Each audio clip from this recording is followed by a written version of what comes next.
Il y a 3 hypothèses. Je sais qu'ils surveillent son état de santé avec attention et qu'ils ne veulent pas prendre le risque qu'il lui arrive malheur en détention. Donc, si libération il y a, elle pourrait avoir lieu pour raison humanitaire et ça, ils tenteraient de sortir par le haut.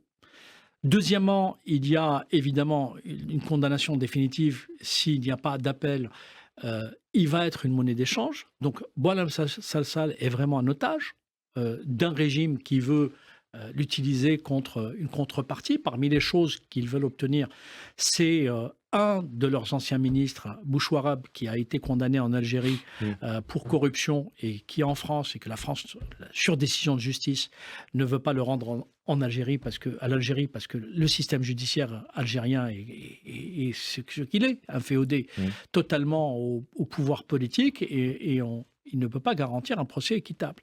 Et enfin, peut-être la remise, ce qu'il souhaiterait, la remise de quelques, en contrepartie de quelques opposants sur lesquels il y a des mandats d'arrêt.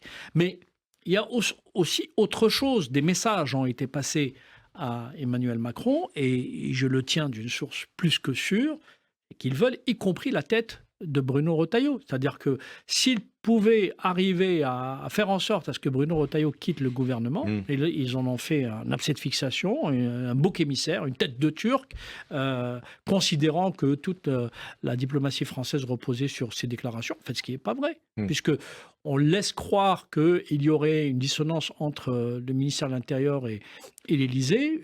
Franchement, je n'ai pas cette information.